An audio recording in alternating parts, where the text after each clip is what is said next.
Ladies and gentlemen, good evening to you. I'm Menoscaen, and this is the Italian Pod.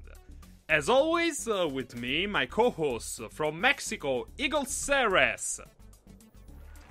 Hola, raza. And from England, Lord Ra. Hello, everybody. Ah, good. Oh, you came back in time. Why were you so silent, though? I was attending to some serious business that suddenly came up. That's all I can say. Serious business is serious business. Yeah, that's very serious business for every man. Also some woman, I guess. Well, unless they're visited by a certain fairy, but yes. Yeah, what's that theory? Or the I'd rather not say because it's going to be quite gross for everybody. But why not? Come on. The poo fairy, because ladies don't go for a poo. So you had to go from something abstract to something concrete? Yes. I was worried that I was going to have a fluid situation. A touch of the old internal unrest, which is a great euphemism. Had that earlier in the week and all. Yeah. But anyway, right. So, except, bowel movements, how's your week been so far? Stinking cold. Well, you're in England. What did you expect? Yeah. It's good suppose like, I'll go out and do food shopping today. I thought, I can't be bothered. I'll do it tomorrow. And then today I thought, I really don't feel like leaving my house today. I was prepared to do so, but I just don't feel up to it. So I'm going to stay on the computer. And can't be arsed. Yep, can't be arsed syndrome flared up quite badly this week. A bit like my mother, she can be arsed to eat sometimes. Like, I know that. Like she doesn't feel like it. I mean, I just can't, because when I'm hungry, I eat. That's really it. How can you not feel like eating? Oh, quite easily. Actually, yeah. And I say this as a man with a great capacity for food and drink. It is one of those wonderful things where you, I'll get something to eat in a bit, and then 5 minutes or so passes, and you go, well, I was going to have this, and it's going to take this long to cook. I'm going to be eating quite late, so like, never mind. Sometimes you just forget. So you just forget. Well, but I guess that can be a common misunderstanding, or maybe it's just like, I can get how someone cannot feel like eating, and then there is people who think, wow, how can you not like the idea of this new Ghostbusters movie? Well, are we sexist for not liking the trailer, or are we racist for liking the trailer because of the stereotype for Leslie Jones? Yeah, you just can't win with these people, can you? No, the only way to win is not play their game. And if you don't play it, you watch them shake with impotent rage. Yeah. That's it. Personally, I'm like, just not impressed. Whatever. Me either. As I said in my review of the trailer, I said basically that trailer is useless. It's useless because okay, already you're about to go and try to make a remake of one of the most beloved comedies of all time, and what you needed to show is how the four leads play off each other, because that's what made the first one so great.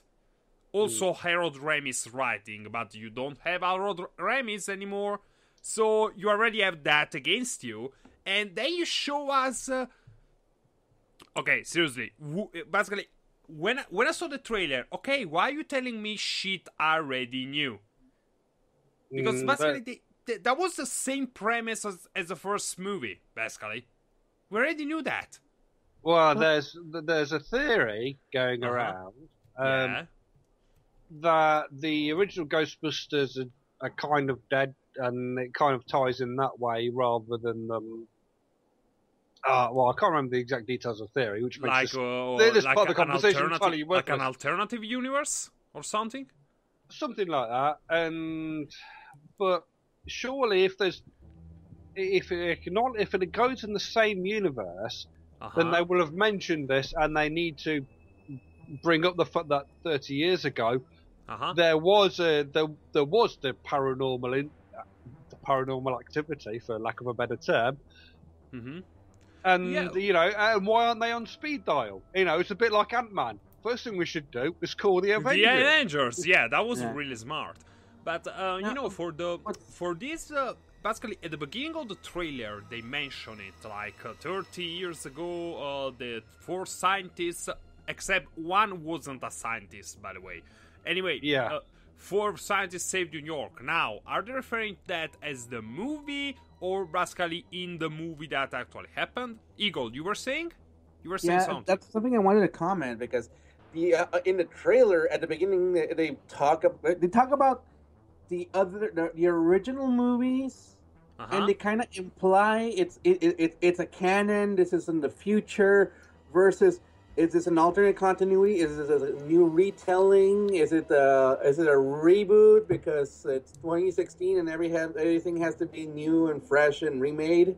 And the concern for me there is, are they just taking the original movie and just remaking it directly, which is what it seems like? Or are, like you said, are they going about and saying, okay, Ghostbusters 2 and 3 happened, it's been 30 years, everybody forgot. There was no Ghostbusters 3. In New York.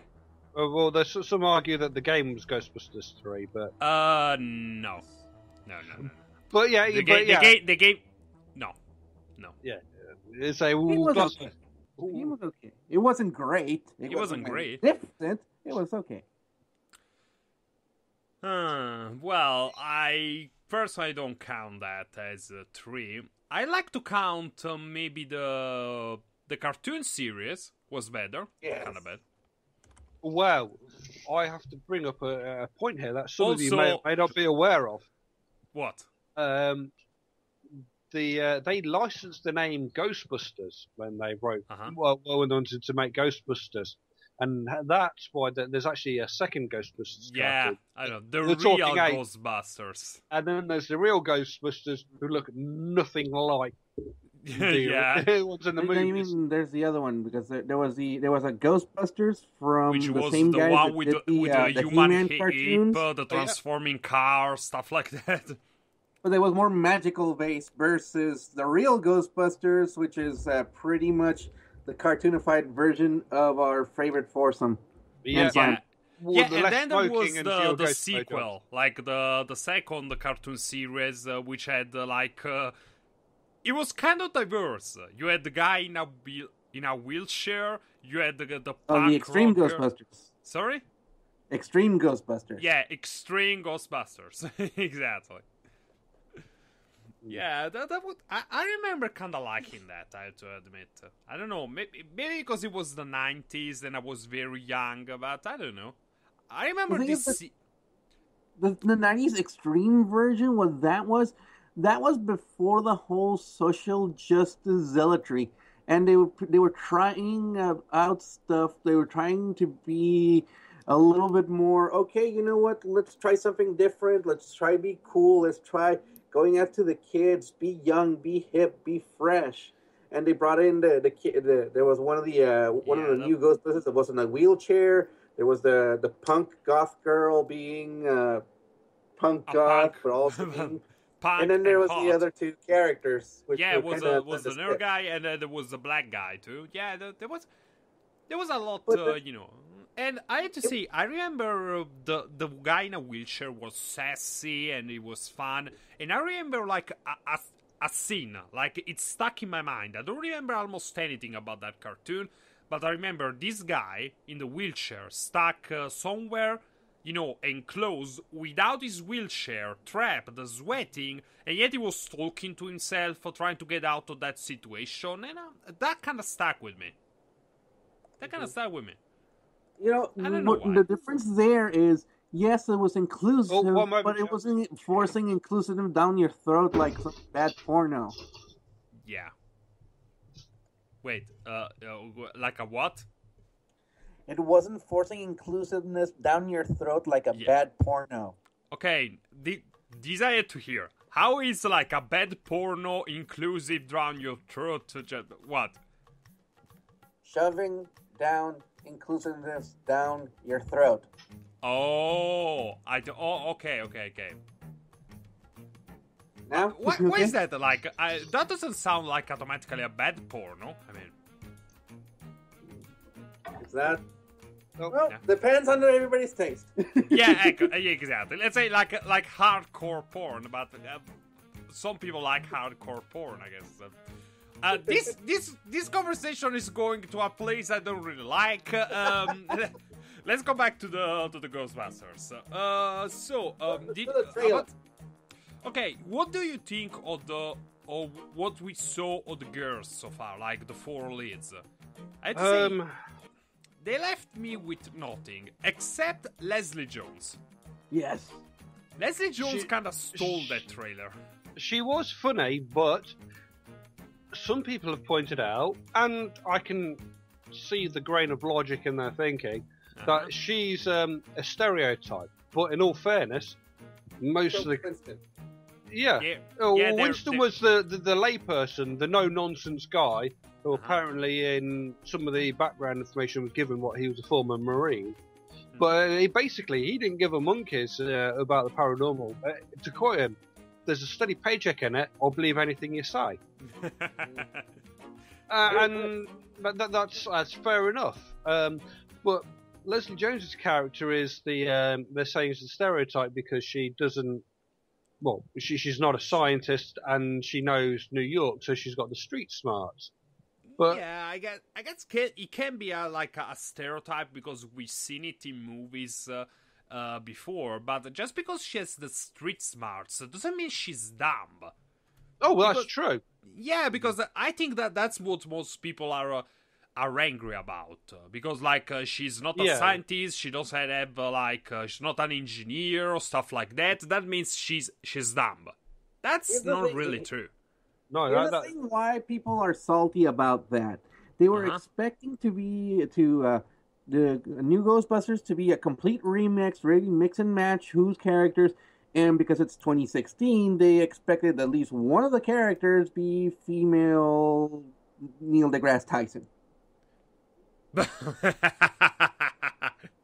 Yeah, and Neil deGrasse Tyson is very smart. He's an expert in his sector, but him too can say some very dumb shit when he's out of his element. This is a conversation I had on Twitter. Well, not really a conversation. I replied to him. Basically, he said stuff like the reason Spain discovered America and half the world speaks Spanish, while Italy just has more churches than anyone else, is because they decided to, basically do what the church said, because basically they talk more about religion and exploring and colonies and stuff like that. And Neil, you're an expert in astronomy, but when it comes to history, you have kind of to take a step back and just look at yourself in the mirror, because when Columbus went to Spain to get the money for the expedition, Italy wasn't even a thing. Also, Spain has been on the quick call for the church for millennia. So what he said was kind of one of the dumbest things I ever read. Plus, I counter with. When you think of a Renaissance era, or Renaissance, depending on the pronunciation you prefer, of the art and culture from that, when you think of art from the 16th century, you don't think Spanish artists, you think Italian artists. Yeah. Yep. So, at least, what are them things? At least Italian territory, but yeah. Yeah, well, yes, or what is known today as Italy, of course. Yeah, basically, because again, back then Italy was a collection of city-states, was it not? Yeah, city-states, small states, kingdoms.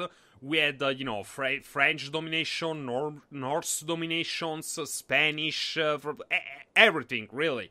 We were. Not we were, but we still are kinda everyone's bitch. I think, yeah, but it's bringing it back to the movie. Yeah, because that's going to become like a drama if we keep talking about Italy before and now. So bringing it back to the movie trailer, you know what? I think the expectations were a little too high for the feminist girl power Ghostbusters. Yeah, they were high, but okay. Something to the thing is, when you try to do something like this, you always have to contend with the original, and there is very few instances when you can make something better than the original. You could do something like you could do it like now they're making like with the reboot of the Planet of the Apes. The new, like, the second movie, Dawn of the Planet of the Apes, it was, I think it's kind of a better movie than the original Planet of the Apes. But that's because the original was made in the 60s, right? The one with Charlton Heston? Oh, yeah. Yeah. So they had their technological limitation, which also meant the limitations from... a story point of view too, but they didn't have the limitation with this one, so I think they did a better movie than the original one. The original one is sorry? Yeah, so I will also point you in the direction of the Maltese Falcon. Oh, yeah. Oh, yeah. Which was made, the one we were all familiar with, Humphrey Bogart, that was like the third version of the Maltese Falcon. Exactly. So... remakes are nothing new. Also, Cecil B. DeMille with the Ten Commandments, who made his own film. And, Funny Games was remade 10 years later in English. Bangkok Express. So things have been made. Yeah. Remakes are nothing new, so we shouldn't be hating on remakes.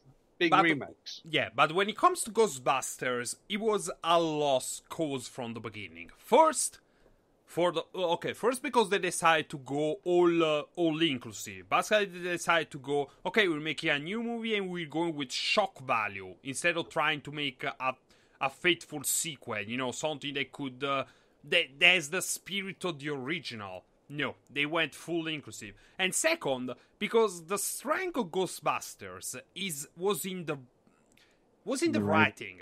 Was in the writing. And that means Harold Ramis. That guy was really... That movie was great. Everything was... because was this mix of comedy and seriousness and darkness. And... really, it was dark, but it was not retardedly dark. Yeah, exactly. It was dark enough, but also you had these light-hearted moments like the ghost blowjob and stuff like that. But the thing is, basically, when it comes to a thing like Ghostbusters, the strength was in the writing, not in the acting, not in the in the directing, maybe a bit in the scenery, but again, we have the technology, we have the means to do it just like that, or even better. But the strength of Ghostbusters was in the writing, and good writers. Once, it's not that they're very rare, but the thing is, most of the times they're not allowed to be what they can do. Because, they have to play it safe nowadays. They want to make sure it panders to all the audience, not specific audiences. And because they're afraid that if we don't pander to the nerds aren't going to come. If we don't pander to the normal John Q. public's not going to come. If we don't pander to the females aren't going to come. What the hell?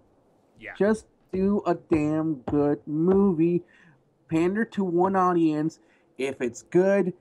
word of mouth is going to spread, and people are going to enjoy it for what it is. Otherwise, well, you know what? I saw a quote on this the other week. we choose between, well, I say, audience as a art in your audience, choose your art. But if you choose between audience and I can't remember the thing exactly, which makes me quite useless this week. But basically, if it's choose between success and your vision, choose your vision. If it's between your audience and your message, you go with. I can't remember the thing where it is, but basically one of them it says to pick your audience instead of something else. I'm bloody useless today. I'm very sorry, chaps. Yeah, basically, you have to choose your audience first. And basically, the more, spread out your audience is, the more spread out your movie will be, the more unfocused you will be, and it will just, become an unfocused mess. Try to please everyone, you won't please anyone. Oh, yeah. Pretty much. You get the biggest example 3 weeks ago with Deadpool. It's already at 600 million box office gross. Yeah, wow. It's nice and profitable because it goes for its audience, not because it's an R-rated movie. Because I'm sure that's the lesson a lot of people are taking from it. Like, oh my god, these made a lot of money. Yeah, because they made the movie. They made a good Deadpool movie. They choose the subject, stuck to it. They made a good movie. No, this is successful because it's R-rated. You dumb motherfucker! Did you listen to even a word I just said? You know that's going to happen. You know that's going to happen. Well, there was talk of making Wolverine 3 R-rated. Which is entirely taking the wrong lesson from it, and there's going to be an R-rated home movie cut of Batman vs Superman. Yeah, because that's what we need. Yeah, because going even further and further from Superman, and this time even Batman, because Batman has been a lot of things, but it's never been R-rated. No. What? I mean, PG-13? Sure. Yeah, it toes the line. 15 or that line where it's barely for 17-year-olds? Yeah. Yeah, it toes the line, but R-rated, never. That's Spawn. That's not Batman. Well, the Tim Burton Batman movies over here, here being the UK in this case, were rated 15, which is sort of the low end of an R rating. Mainly because, Batman... the first one was the first UK film to receive the 12 certificate. A what? The 12 certificate. Suitable only for persons aged 12 and above, not to be supplied to anyone below that age, as it says on the video box. Which is the UK equivalent of a PG-13. It's been increased to 12A, which means in cinemas you can go with somebody... If you're not 12, you can go with somebody who is... with an adult who can accompany you. Yeah. Yeah, parental guidance suggested. Yeah, what? Yeah. Well, parental guidance, aka bring somebody adult to keep an eye on you. Well, strictly speaking, a 10-year-old could have gotten in to see Jurassic Park and had the shit scared out of him. Yeah, which I'm sure happened. But Jurassic 12 certificate was quite useful because it enables people to have all our comic book movies. Yeah, but and yet but because again. As I say, no, Batman and Superman never been R-rated. Superman has never even been PG-13. There's been a lot of violence. Not even that much of I think the only time I can remember Superman ever getting into a fist fight that left him bloody, cracked bones and stuff was against Doomsday. Maybe Lobo, and then there was that time with the Elite, stuff like that, so again, wrong mission. But returning to Ghostbusters, what do you think of what you saw so far of the 4 leads? Let's go one by one. Leslie Jones. Let's start with Leslie Jones. What do you think of her? Aside from the stereotype, she looks like she could be quite the most entertaining, or at least irritating of them. Here's my take on it. Here's my take on it. It's Leslie Jones, she's playing a stereotype, but she's milking it for what it's worth. She understands the character. She understands she's supposed to be the Joe every woman. Sorry, the Jane every day. She's supposed to be the serious, no-nonsense persons on the team because everybody else is a complete nerd that is kind of disconnected from real life. Yeah, pretty much. She gets it. She gets Winston. Yeah, she gets Winston. That's the feeling she gave me. She gave me the feeling Leslie, you know, you had to bring these people down to earth every now and then. You know, that's because they have to. If you're not careful, you get a bunch of super smart people who know everything in their field, but stumble around in the real world. They can drive stick, I bet. You mean kind of like the Big Bang Theory? Yes, that's what you end up with. It's like I don't want the Big Bang Theory. Oh my god.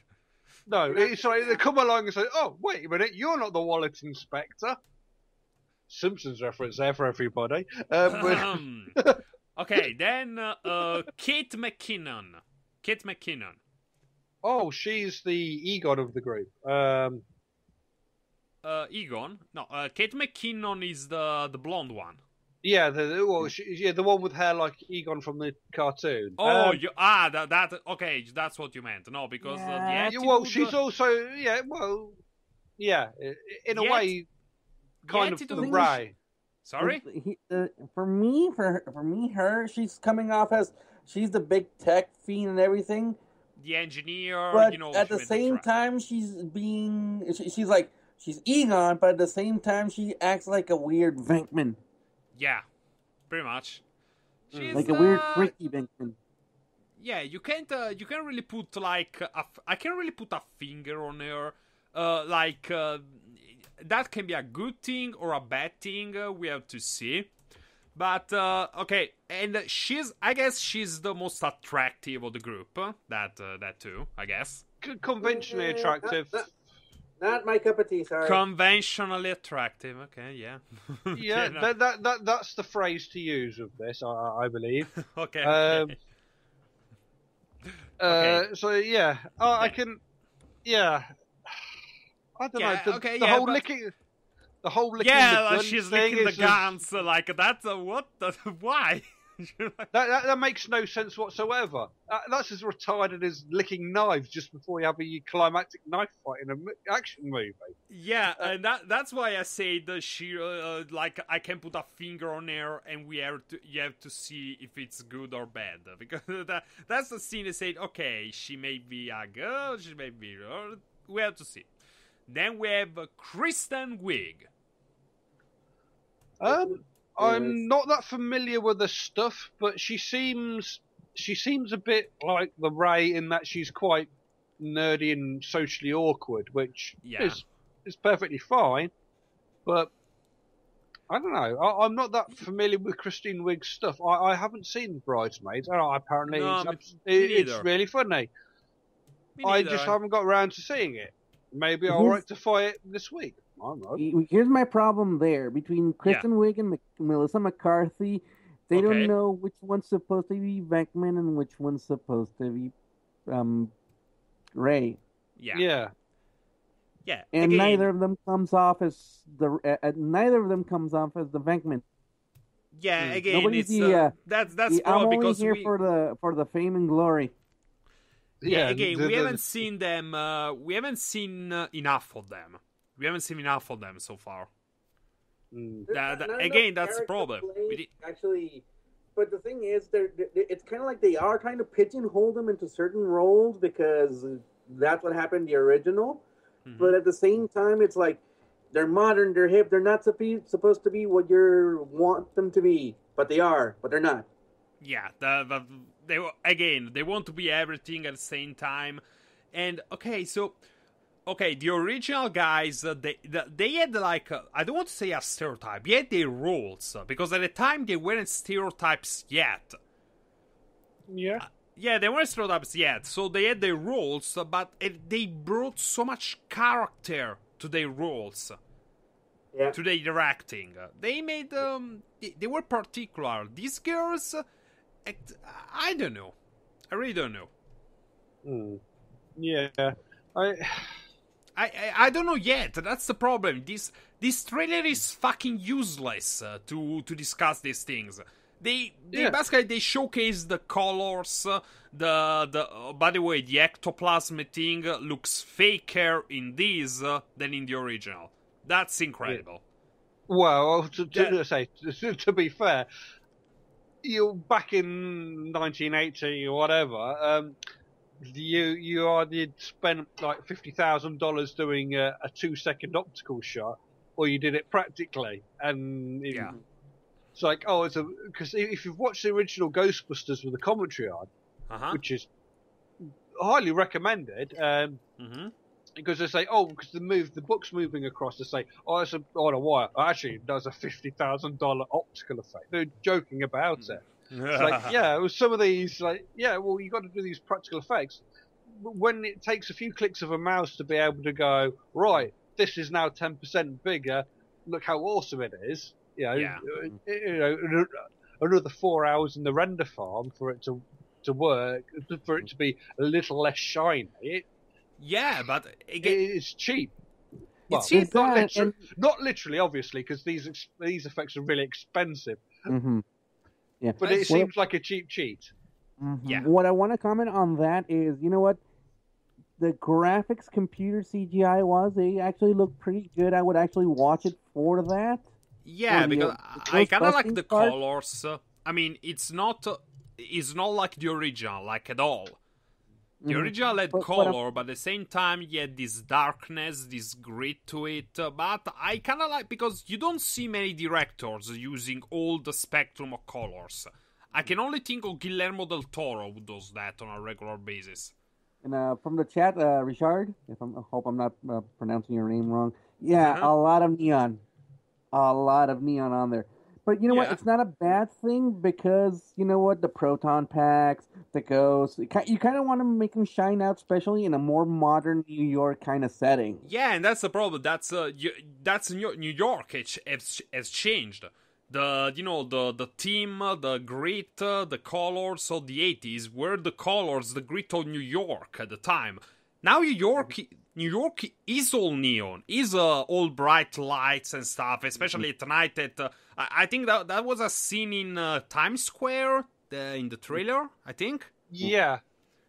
So it kind of fit.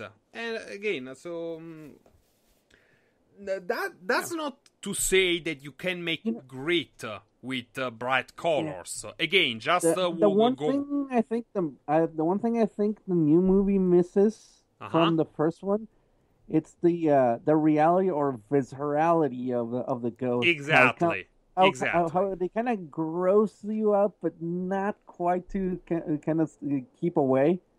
Yeah. They just give you just that slight, the whole getting slime thing, not just it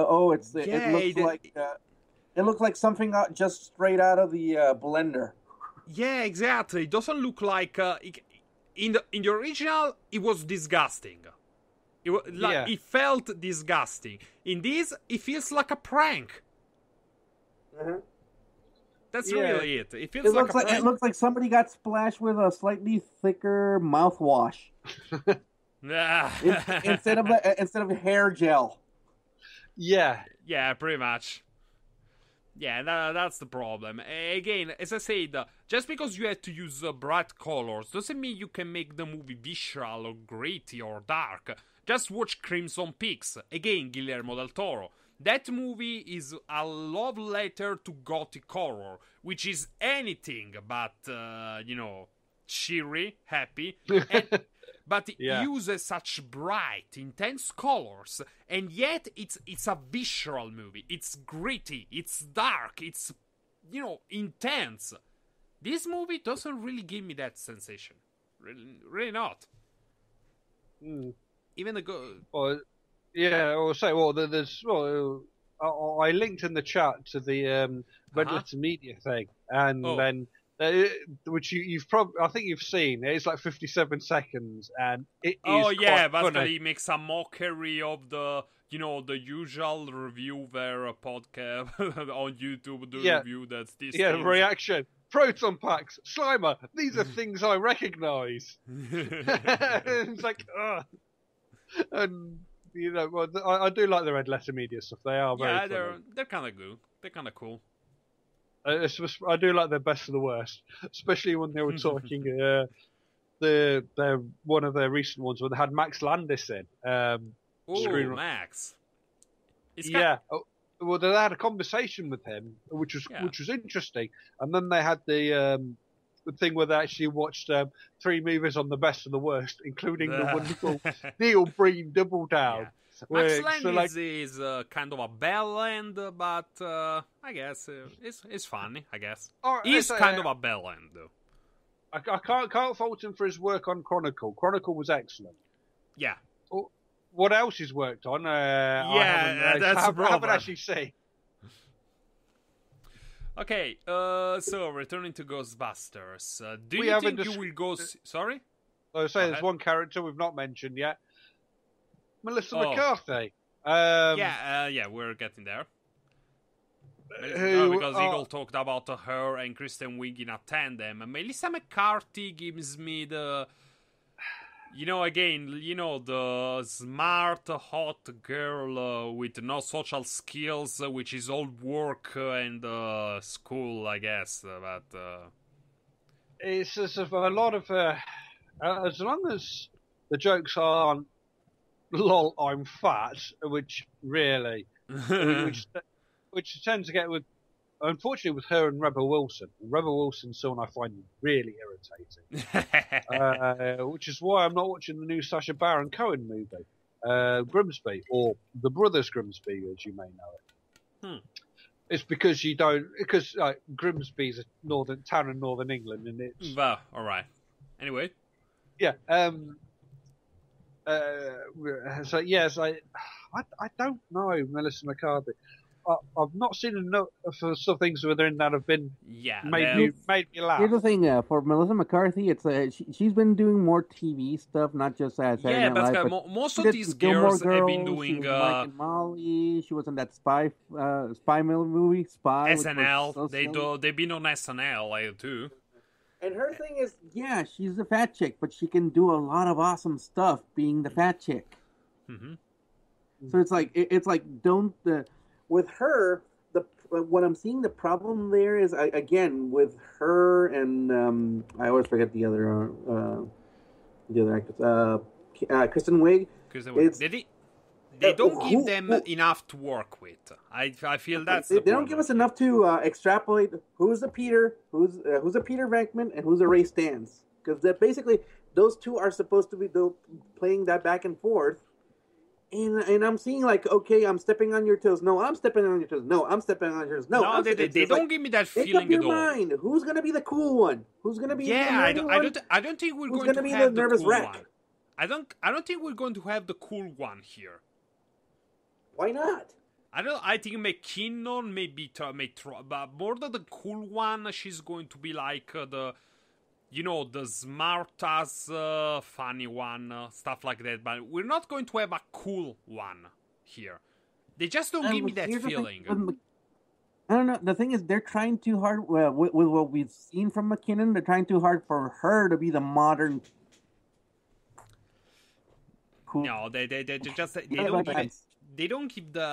give me that feeling at all. Like they give me. Each and every one of them, they feel like they're fishes out of water. Like the 4 guys were too, but I don't know. Everyone played their role. Yeah, again, this trailer is fucking useless. We don't have enough to go on, and what we do see, it's kind of Well, by the way, they are being sexist. They're putting him they put in what's his face? Oh, Chris Hemsworth. Chris Hemsworth being because they need some cheap beefcake. Yeah, of course. Yeah. I saw a comment once. I can't recall who it was to attribute it to properly. So, but it wasn't me who came up with this. So I'm not claiming credit. Basically, it was like, I collect Thor's molds and fungus. Poor Chris Hemsworth. it's become like a woman favorite sexual harassment target. Like I'm not joking here. Man, pretty. Yeah, you know, I don't remember what occasion it was, but basically there was Ellen DeGeneres. That basically she was doing a speech, a sketch, and all of a sudden she shows, you know, a topless picture of Chris Hemsworth, or was it Chris Evans? I can't remember. Basically, I think it was Chris Hemsworth though. Basically, there was like this giant screen, and all of a sudden, pong, Chris Hemsworth, and everybody laughs and laughs. Can you imagine if they did that with a female actress? Oh my fucking Oh god! dear God, no! No, Oh, my that's fucking- sexist. Yeah, like. Sexiest. Okay, so bottom line, do you think from what we've seen so far, do you think you're going to see this in theaters? From what we've don't seen, know. from what we know so far. I would be more inclined to rent it from what we've seen. Now, had the trailer we'd seen and been more like the fan cut trailer, if that had been the first trailer, I would have been a lot more enthusiastic and gone, I think I want to see that. Okay, it's going to be a little bit different, but that's fine. Different is okay. Mm-hmm. You know, just shot for shot remake would have been really weird, and you know, so if it had been like that fan cut trailer, which was less than a minute and cut out most of the dialogue, I would have been fine with that. I think the position twist thing is like that would have been held off for a better thing for the third act of the movie. Mm-hmm. But then what do I know about storytelling? Nah. At this point, you know what? I would not pay cash to watch it. If somebody invited me, which Hint, hint, nudge, nudge for anybody out there. I would, but I would not go on opening day. I would probably wait a week Yeah, stuff like and that. actually get some reviews in and see how Tomato Fresh or how many fans versus how many Yeah. paid people were saying, "No, it's so good, it's so modern." I'm like, no, just I want the nitty gritty, real reviews, not the so progressive. Yeah. And that pretty much means you have to go and wait for YouTubers to review this shit.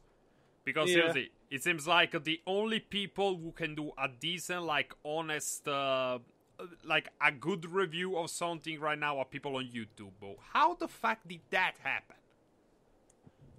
Most of them don't get paid by the motion picture companies or people with bigger interests. Yeah, pretty much. That's pretty much. This is pretty much it. Okay. So I might get myself one of these Cineworld Unlimited cards, which for 200 odd quid, I can go to see any film in any Cineworld cinema, apart from the ones in the West End of London, on a weekday and see something for free. That's good. That's So good. if I do sign up for one of them, then you know I would see it because well you see 3 films a month and it's paid for itself. Yeah, pretty So- much. You so already that's how- paid, so yeah. So that I might as well go out for an evening and at least attempt to be entertained. But yeah, I don't know. I don't think I'd pay full price for I'm it. probably not going to see it because I live in Italy and we don't have that many, original language release. And I think that this thing, I don't think it's going to be that good. And I think that dubbed in Italian is going to be even worse.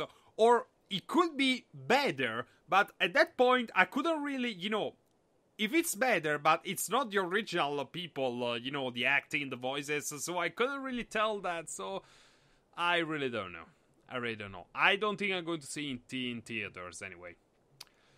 Okay, moving into the second part of the show. Again, we're talking about torrential downpour.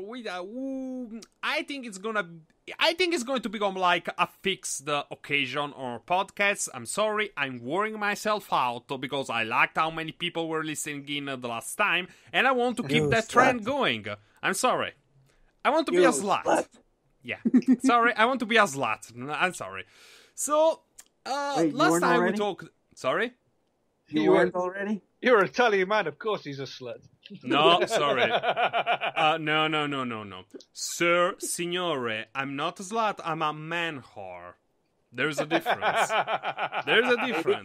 Be careful. There's going to be people out there asking for a price. Sir, a gig's a gig. That's all I'll say. I don't take payment. I don't take payment in money. Then you're a slut. No, I take payment. Okay, why are we talking about me here? Sorry. Because we can. Returning to the... Okay, so localization. And today, last time we talked about a very bad localization, of course, Fire Emblem. Now, I would like to talk about Bravely Second, but... we don't know enough yet about it. We know that they changed some of the endings, like all the side quests. Like there are some quests they took away the option to have a bad ending for the side quests, which is kind of very bad because you have like a treehouse. They did what they did with Fire Emblem.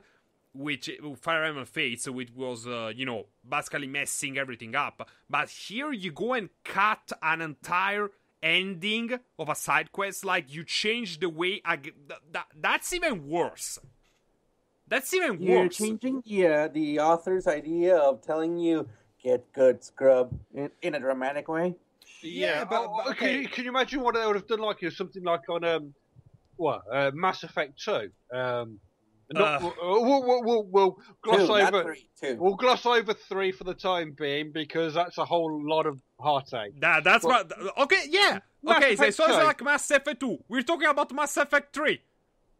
No, but say Mass Effect 2, where they said suddenly you can't kill off your whole team by being crap. Just the whole thing would never fly because the whole logic is your decisions have consequences further on down the line, which is why Mass Effect 3 hurt. But yeah, which reminds me, I must get around to playing through Mass Effect 2 and then counting to 3, where everybody on the team dies, because that's going to be hilarious. No. I have to say, I really like tangent. I really like Mass Effect 2. I liked it more than the first one, and I have to say, every single one of my team survived. Okay, returning to instead, as Inferno says, that's like paying for a cake and not even getting the whole cake. What? Why do I have to like? It's not even a thing of price. It's more like, what the fuck is your problem? Like, what? I wonder if they edited it out because, there's something weird at the endings, or it's just like, it's superfluous because it's the same ending, only not happy. Yeah, well, that's an important lesson for people to learn. But you don't always get a happy ending. Yeah. In which case, you need to go to a better massage parlor. But this really makes me fear for Mother 3. Oh my god. Like, Mother 2 was weird. Earthbound was weird. Mother 3 is fucking dark. It's fucking dark. It's one of the darkest things I have ever seen in my entire life. Like, guys, if you're listening, if you're thinking of maybe, buying Mother 3, if it comes here, with this, don't bother. Don't bother. Go and play the fan translation. Don't bother buying. Don't bother spending money because you're not going to get. No, just no. But and then returning to the matter at hand, the game I want to talk about. It's honestly a good translation. We're talking about a series of games because there are 3 games. Well, 5 now. Technically 5, yeah. 5 games with the 6th on the way, which I enjoyed, and I kind of liked what they did with the localization with it. We're talking about the Ace Attorney series, Phoenix Wright, which is it is a good series. It's very well localized.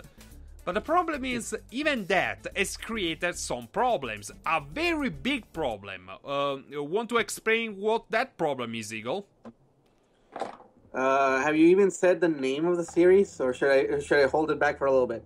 I already said the Phoenix Wright, the Saturn series. Were you even paying attention? No. Okay, I already told they know what the series is. is What's the big problem with the good big localization? problem is one full game was redacted for the Western audience. That one full game is redacted because of the natures of the localization. We all know that Phoenix Wright was localized. The original game in Japanese, Gekuten Saiban, basically the turnabout trial. It had all the game in its entirety in the Japanese version has a lot of very Japanese references, puns, something that's very local to Japan. The fact that they were able to localize it and it became such a great hit, especially the first and third games. Second one, not so much, but still was good. Yeah.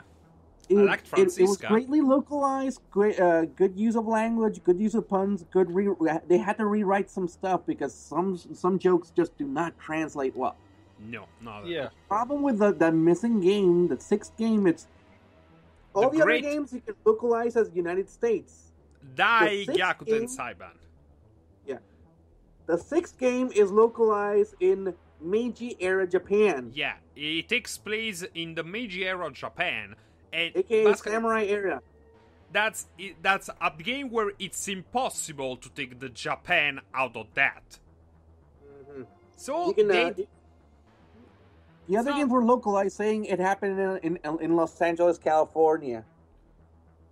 So and while the running joke can happen, and you can say, well, the whole running joke, like with Pokemon, it's like, such great donuts, onigiri. Onigiri. Yeah. That particular game, yeah, they're already dressed in samurai garb or old school kimonos, or like, yeah, I don't care how much you want to localize that as the Wild West, Texas, whatever. That's not going to happen. That's not going to happen. That's not going to happen. And then there is the fact, and that's the question. Basically, it was a good localization, but did they go too far? Because I think that they could have stopped, at translating the jokes, maybe the names. Because we had like games coming in from Japan where they left the Japanese name in, mostly JRPGs and shoot 'em up, stuff like that. But the thing is, I think that this could have been prevented if they've done everything else like they did, with the jokes, but they left it in Japan with the Japanese names. Like, what would have been the harm in that? A lot of the cultural aspects would not be understood. The thing is, the game it wasn't originally meant for huge audiences. But the fandom just went crazy about it because the translation made it that much more fun and accessible. I would argue that one of the reasons for localizing it, rather than just translating it and tweaking a few jokes so they work, is something to do with legal system. Because most of the Western audience, for better or worse, is vaguely familiar with the US legal system. We've seen enough TV dramas, we've watched enough episodes of Law and Order, we've seen LA Law, Murder One, The Grind, The People versus O.J. Simpson. We vaguely understand how the US court system works. So when they say objection and what have you, do we know anything about the Japanese court system? It's very weird, and the Japanese legal system has this terrible habit of, yeah, we've proven it, but we'd like a confession as well, because, that's how we are. Well, it's an admission of guilt. Yeah. It's an admission of guilt rather than say, I don't think I did anything wrong. Yeah, but... Yeah, you set fire to that orphanage. Clearly you did. It's like, no, I didn't. I did nothing wrong. Yeah, but... The voices in my head told me or whatever, yeah. But, well, to be fair, though, the legal system in Japanese in the game. Like, it's different from any other legal system in the world. Like, a process that only takes 3 days, you only have 1 day to prepare. That's unheard of. So, doesn't really hold up as an explanation, because it's not a copy-paste of the Japanese legal system. It's something completely made up to be able to use it in a game. So, doesn't really hold up as an explanation.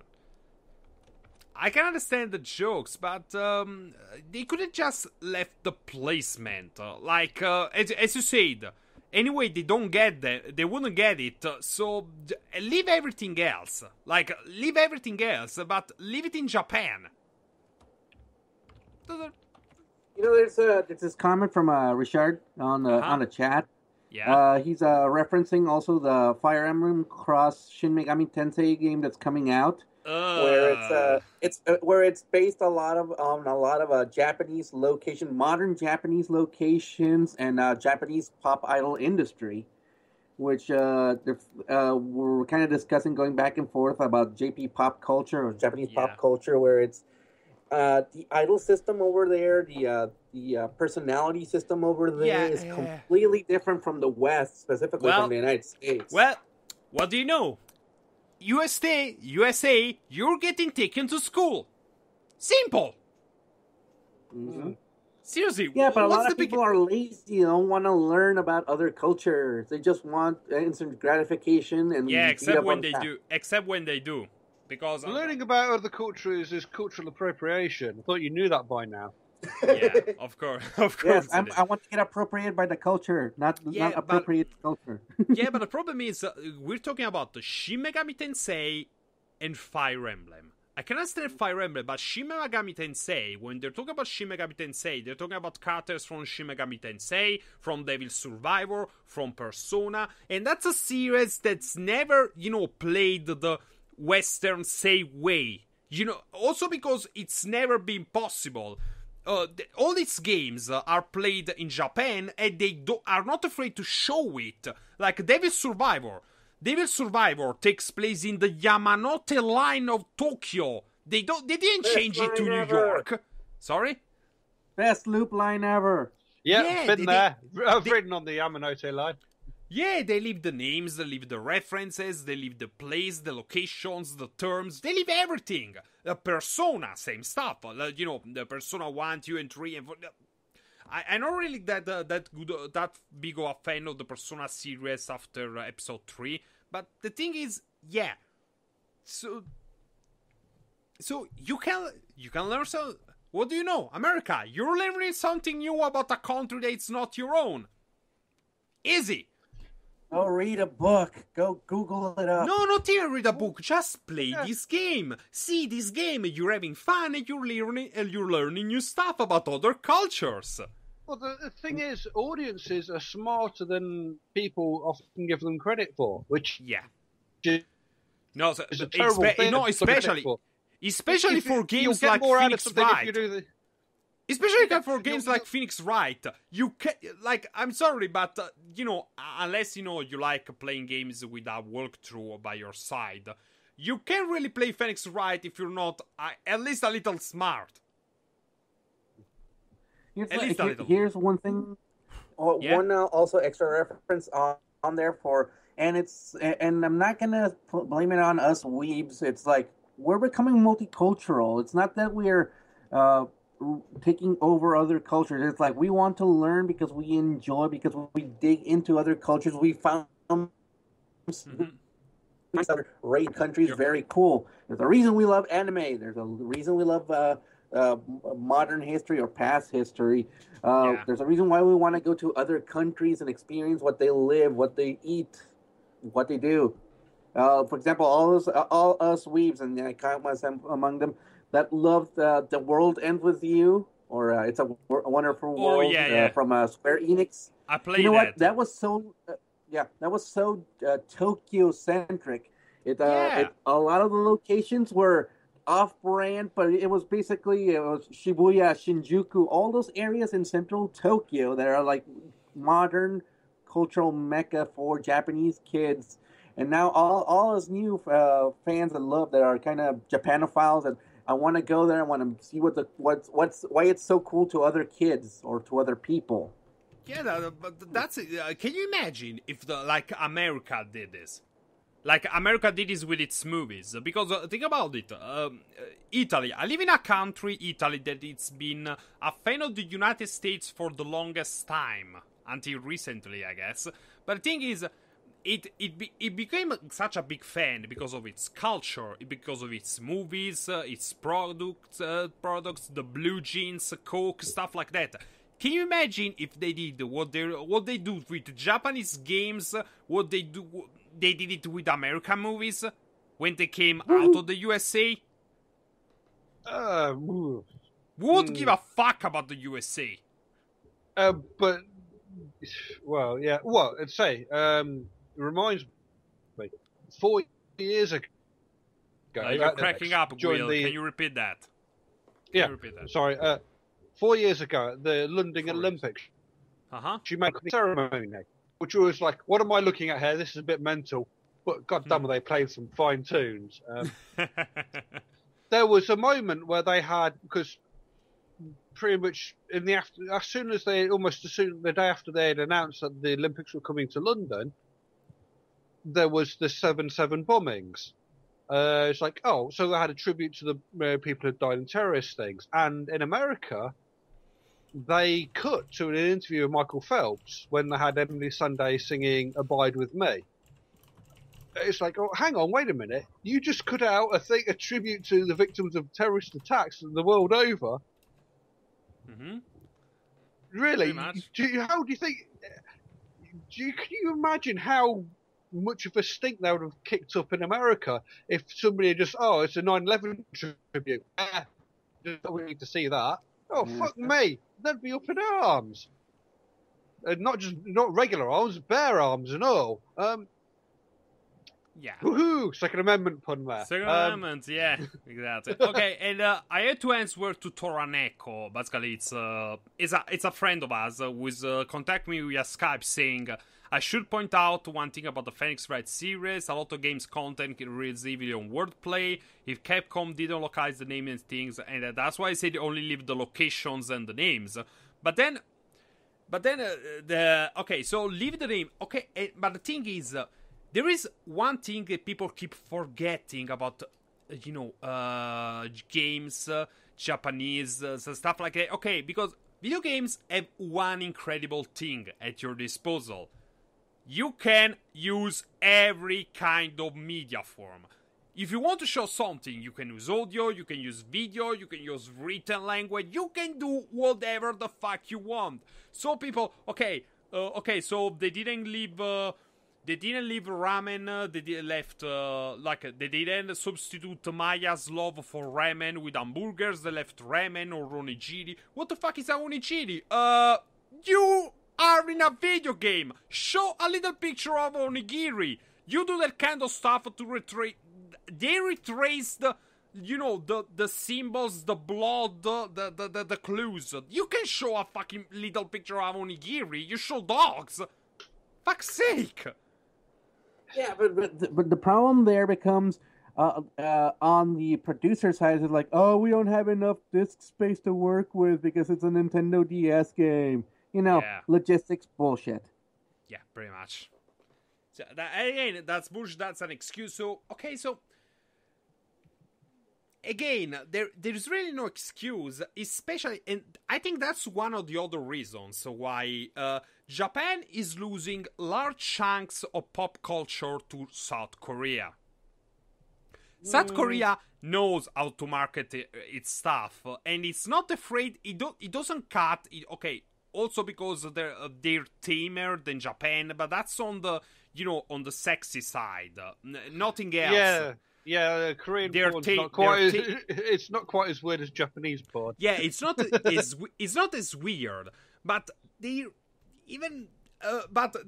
still weird. They're still weird. They're not as weird, but they're still weird. And the humans, of course, are weird. Sorry. Yeah. Okay. But, so again, there's really no excuse, and See, it's this that's the difference. Basically, people in the States or their inner, localization teams, they're allowed to do these kind of things because that's that's what they feel. They feel like Japan doesn't give a fuck about being successful in the rest of the world. They have a fucking lack of ambition. They have a lack of ambition, and the only Japanese company I can think of that doesn't have that problem is probably PlayStation. It's probably PlayStation. That's like Nintendo is doing this. A lot of, maybe the tide is changing a bit because on PC, on Vita, we're getting a lot more, niche games, Japanese. But again, those are, they're getting localized in a way that makes them safe. When they don't understand, dude, you're selling this stuff to a niche audience. We're an audience that we already know most of the stuff you're going to put in these games. You don't have to make them so safe. Again, this also connects with what we were talking about before with the Ghostbusters. Know your fucking audience. Don't try to pander to every fucking else. You're not making a fucking first-person shooter. Yeah. And for example, like you said, games over PlayStation and Vita. Yeah. A lot of them, they do just straight out translation, except certain cases. For example, one of my favorite localizations has always been Disgaea. Okay, with the printies with the versus dude. Okay, yeah. and those little details like Nipponichi America and Nisa. Mm-hmm. What they do is a lot of in the first game they put a lot of references to anime stuff like yeah, I remember Inuyasha's sword or the horse wiener. Pretty much. But they make the content palatable, funny, and it brings people once again. Yeah, but also what I'd really like to do about that, because I noticed that it was fun, it was good. But at the same time, if you put on the Japanese audio, you could understand, the differences, how it was in the original. I can remember, like, the scene where Lahar becomes the Overlord after the Battle Royale or something, and he goes, Overlord, Overlord, Overlord! Instead in Japanese you go, no. I can remember. Okay, that sounded more like a Dio Bravo. That would have been a JoJo joke. Yeah, that was you thought it was Lahar, but it was me, Dio! All the time. Marvellous. Well, I say, in all fairness, localizing stuff from Japan doesn't just happen in English language. Mm-hmm. Back when I was collecting manga, when I had disposable income as opposed for a house, I was collecting the Ranma manga, and I was like, okay, it's like, well, it's not quite out yet, but does it line up with the French version? Because at the time I could read French. Please don't talk about me about French stuff. I know where you're going with this. Yeah, the kind of one of the issues with it is like when the Beaky's talking to Ranma about cutting money out of him. It's like, that would be so much in yen, as it is in the Japanese and the English versions. He's talking in French. So he's talking. He goes, "I want some francs." So like, what the hell? It's like, what the hell? What the hell? So like, Ranma doesn't know what francs are. No, I mean, he doesn't. He barely knows how to tie his shoes. How do you know? You don't know. Yeah. So like, in francs, who's Frank, and why is this money his? That's all he knows. Right? Yeah, that's perfect. That's what Rama would say. Hey. But hey, you know who could have said that? Ryoga could have said that, not Rama. Ryoga would know. Ryoga French frags. But it's one of these weird things. Like, this makes no sense why they were talking using it makes sense why they're speaking in French. It's the French translation, obviously. Okay, but why is he they're using speaking francs? about it doesn't. What are speaking about dozens? It's like The thing is, that localization was more like, okay, we're using francs because we're in France, and France uses francs, not yen. But if you caveat it saying, you know what, it is a story about some imaginary character in an imaginary city in Japan. Yeah, but They don't use francs in Japan. They don't. And okay, and here let me have, a bit of national pride once in a while, because our manga translations and anime translation are very faithful to the Japanese original. So again, France, USA, get on the Italian level of localizing manga as an anime. At least get on the Mexican level. Eh? Okay, at least get on the Mexican level. Yeah, Come at least on. that. You do a good job with the giant robots. Like, basically, get on a level above your shit tier own. Because I learned most of what I knew about Japan by reading Great Teacher Onizuka, the fucking manga. Why? Because when they translated and published the manga in Italian, they left the Italian, was all translated in Italian, but they left all the Japanese words. Everything, but every Japanese word, every Japanese joke, every Japanese reference, everything. And what did they do? They added the notes, at the end of the page, on the right, wherever they had a little white space, they explain the joke, the word, the reference, the thing to you. That's how they learn Japan.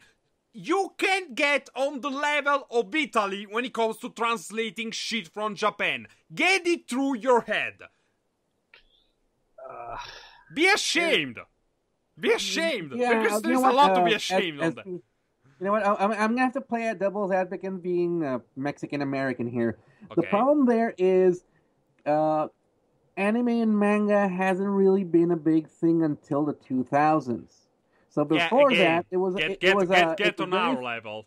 Get on our level. I know you've been doing it since the early 80s, if not the 70s.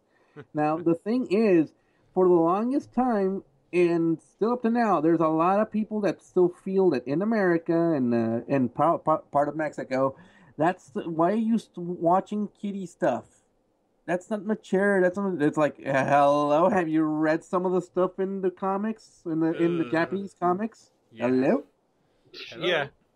Yeah, I know what you mean with that. It's like, comics and such. It's for children. So obviously you've not read Viz, and by Viz I don't mean the publisher. I mean the wonderful comic that gives us the Profanosaurus and such wonderful characters such as the Fat Slags, Sid Sexist, Roger Millie, the man on telly. Biffa Bacon and what have you. I mean, the Profanosaurus is one of the finest things you'll ever encounter, and I highly recommend you buy the app. I mean, £1.49 or whatever that translates to in your local currency. €2, maybe $2. Oh, please. So, and that. Okay. Anyway. Yeah. Comics and not just for children. I mean, are you familiar with Alan Moore? I mean, his stuff is not for children. Not at all. His stuff is excellent. I mean, it's this backward mentality, really. It's anything drawn, anything animated. It's for children only. I really hope they get out of that kind of mentality soon. I don't know. Oh yeah. They got out of that for video games, not so much for anime and manga. Now for video games they have the mentality, okay, they're not for children, but we're going to treat our audience like children, or at least the guys working at Nintendo do that. Yeah, scandalous that is. Yeah. I'm gonna take a comment here from Richard once again from the chat. He says manga equals Japanese comic book, and if you say that Marvel and DC comics nowadays are just as much of kiddie stuff as manga, they will be so pissed. I will be so pissed though, because then I have to take my entire collection of JoJo and Battle Royale and throw it in your face, one tankobon at a time. Here's the thing. The thing is, Western and more, if anything, American media sees it that way. It's like it's comics, it's cartoons, it's for kids. It used to be back in the 1920s and 30s and 40s, back in that day. And then they started actually talking adult topics in the 60s, 70s, 80s, and 90s. Even fucking Disney, those movies that touch upon, it's not only topics, also scenes, imagery. I haven't seen Zootopia yet, but from my read of the reviews, the youngest children couldn't see the end of the movie because I don't know what it is, but there is a scene that is so disturbing that were actually scared. Disney can get more mature. Here's where I'm bringing it to the fore is manga as a Japanese medium.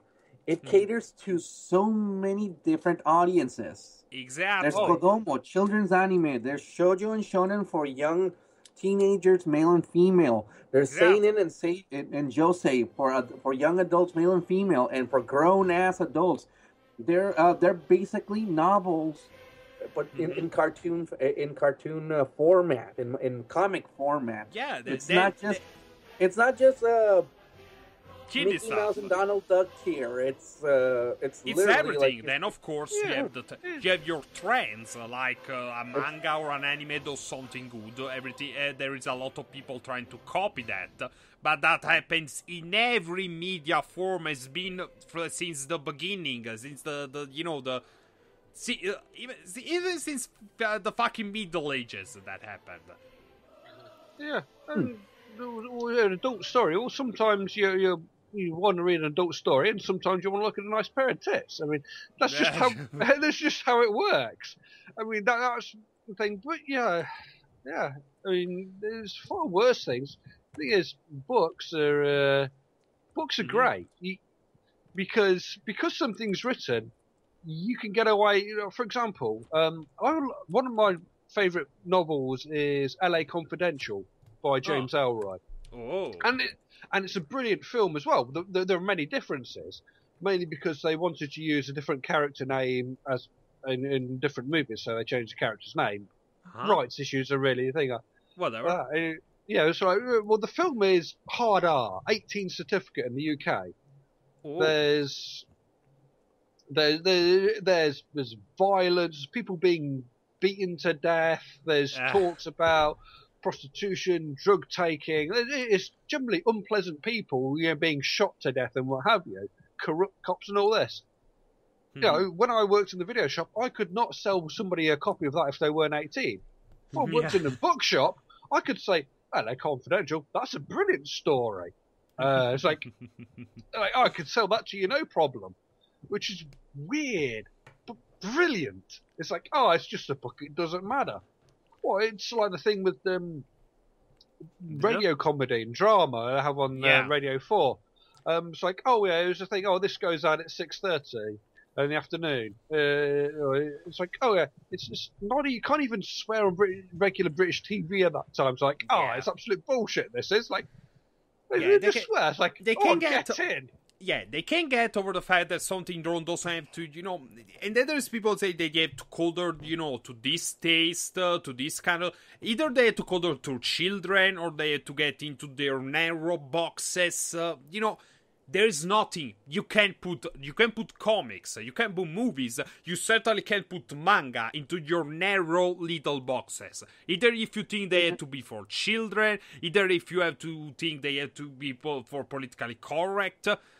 I read, speaking of JoJo, I read a review of Battle Tendency. But two morons from Comic Aliens, I can't even remember. But basically they say they didn't like Battle Tendency, and you know what one of their beefs was? Stroheim. If you read or seen Battle Tendency, Stroheim basically is the Nazi. And say, how dare they make a Nazi something more than a cookie cut villain, because Nazis are evil and that. But if you read the Battle Tendency, you know that Stroheim is actually a pretty cool character. They play it well. Basically, they make it you actually kind of like a Nazi. That's kind of The thing is- amazing. That's kind of That's amazing. characterization for an individual character, not the big old boogeyman we know as Hans and Franz the Nazi. Are we the bad guys? What? They're just schools on our uniform. But yeah, I also bring in Das Boot, which is Yes. That's it's good. like, oh, hang on, this German U-boat drama. It's like, wow, this is fantastic. Yeah. And it's because they're not Nazis, they're people. You know, and that's one of the things why in your young adult dystopian action drama thingamabob, Yeah, the but villains are often got masks on and in such a faceless, so it doesn't matter. You're dehumanizing their enemy. I mean, it's like, ugh. But man, if you show them as regular people, you think, oh, I'm not so comfortable with shooting them in the face now, am I? You might have a family. Yeah, Let me do a you slight know, tangent here. As a ahead. reference, I actually saw this a few days ago when I was watching YouTube on Did You Know Anime, and when they do, Did anybody here also watch Kinnikuman Jr., or also known as what's it, Max Muscle? yeah, ultimately, yeah. Ultimate Muscle. That was Ultimate Muscle? Okay, That's- so there was a character there that was completely cut out of the Western version, Brocken Jr., because he's literally dressed as in Nazi regalia armor. And the few times that they actually had him there, basically any swastikas, they just They edit were it out and put covered. little skulls They were on. covered. They put like a skull and crossbones there because scary swastika. Because he merged. If there was ever a moment of cultural appropriation, it was the swastika. Yeah. Yeah, that's cultural appropriation, not me having Yeah. a version of Chinese food. Exactly. Yeah, pretty much. And you can even talk about that. I remember reading an article, I think, a couple days ago, basically about this woman or this man basically being lambasted because they dared to say, no, this happened in Italy. What am I saying? Basically, they were making, this kind of ironic because in a city in Italy, they were making, a discussion. They were organizing a public debate with the people about how basically people need to learn history a little better because, and they put a swastika on top on the flyers. Everyone made a nasty about it. Everyone, hey, how dare you? And dude, that was the actual point of the debate. The swastika didn't have a cultural negative connotation before the Nazis. But no, Yeah, irony. yeah. The Hindus like, no, swastika. Yeah. It's like, are you drawing it right? Because I've seen some neo-Nazi graffiti, and it's like they're trying to do it. Goes, that's not right. Oh, but it's a foot long and up and all. Took 3 goes to get it right. You can't even Nazi right, motherfucker. At least right. Yeah, you know what they need to. What we need to have some proper Hindu social justice warrior saying, "How dare you appropriate my culture?" It's Oh, Sanskrit. Come on, it's proper Hindi. It's a swastika. Oh yeah. Well, I don't think they got more bigger issues to worry about in India. Keeping the country clean. Cricket. Cricket is far more important than cultural appropriation. True. Then you've taken a sacred a symbol that's used in agriculture. then there is cricket's overplaying Pakistan. Do you not understand how important this match is? Yeah, and then there is a woman actually fighting against an actual rape culture, in India, and they're actually doing it via democratic process. That's actually true, but no. Yeah, this kind of took a turn for the serious. I'm sorry about that, but No, but that's part of it. That's part of the thing is it's localization. It's people taking from another culture and making it theirs, appropriating versus localizing versus keeping a pure definition of a topic or of an idea. Yeah. You know, for me, localization shouldn't be. I don't think it shouldn't be like. I don't think it should be about making the product feasible. Okay, of course, also that, but it should be making it feasible in a way, though, that also makes its contents feasible. Because we've seen it. Because people are curious. It's not. They're not scared. They will try new things. They will flock to new things. Of course, they like the old stuff. They like things to see things. If they like it already, if they have something but they will go see new stuff. They will go like Deadpool. We've seen it around. They will go see new stuff. I don't think most of the people who went to see it even knew Deadpool in the comics, who he was, what he actually did. They certainly didn't read Cable and Deadpool, but now I'm sure they're going to print that again with a sequel. But people will go see new stuff, so people are curious, people are interested. Don't act like every single person who sees anime, or reads manga, or plays video games is like the audience for first-person shooters. Don't act like that.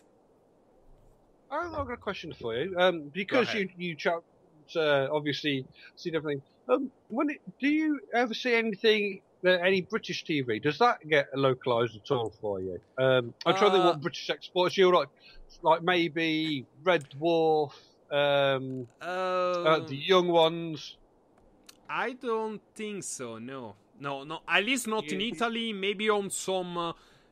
Some side channels like the cable or satellite only channels. They put something different, but on the most popular channels they put the most popular things. Then there is some weird choices, like there is the fourth national channel with this cable only at 7 p.m. every day. They transmit Fairy Tail for some reason. I don't know. Yeah. You know what? You know what actually got localized and people don't recognize as here in the States? No, what? The Office. Oh, yeah. Yeah, your version of The Office. Yeah. Which...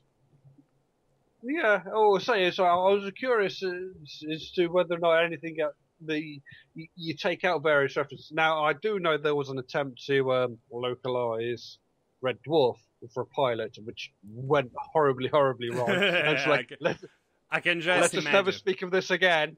I can just imagine. It wasn't going to work in the States because the type of comedy very British premise Brits enjoy is a lot more intelligent than the type of comedy over here. Well, yeah, some of your American comedy is very sophisticated, and some of it is brilliant. Curb Your Enthusiasm, Veep. What I mean by sophisticated is sophisticated in general versus what gets aired on normal air TV. Yeah, pretty much the general level of British comedy is things. Much more sophisticated. The general level. Yeah, I've just realised that I listed two shows that are on HBO, and Veep is written by the people who wrote The Thick of It and the spin-off movie In the Loop, which contains some fabulous swearing. Okay. It's like, okay. Do check We're them cutting out. goals, guys. Okay, so as okay, thanks again for being with us, guys. The podcast has been great, and before we go, I want to hear from you guys. What's something, a product? It can be from your country, it can be from another country. What would you just suggest for people to go and see it, watch it, play it, subtitled, anything really? Something old school Mexican for very old classic. Go watch some of the old Mexican movies, especially from Pedro Infante. Those are like 1920s, 1930s Mexico, which was more of a talk of a class struggle. Oh. Pedro Infante. Infante? Mm-hmm. Infante. For me, three films that I highly recommend. Well, a couple of films a handful of films that I recommend. They watch subtitled. Admittedly, they're foreign language. Three of them are from the same director. The other one is a really cultural mishmash, which I'll go into later. So, like Hard Boiled by John Woo and starring Chow Yun-fat, which has a weird title in the Cantonese, and A Bet Tomorrow 1 and 2, which has got Bet Tomorrow 1 and 2 are crime dramas set from the point of view of the criminals, and they are fabulous. Bet Tomorrow 2, the blurb on the back includes the phrase, an orgy of retributive violence. And I highly recommend The Raid and Raid 2 from Gareth Edwards. A Welsh guy is directing Indonesian action movies, and they are it's kind of awesome, yeah. Screen Junkies just had a thing. What are the best action movie sequels? And you can't say Aliens, Terminator 2, or The Raid 2 because they were picked in the last time we had this question. Yeah. Like, yeah, you know, so pretty much. So for me instead, I like to recommend a very recent Italian movie.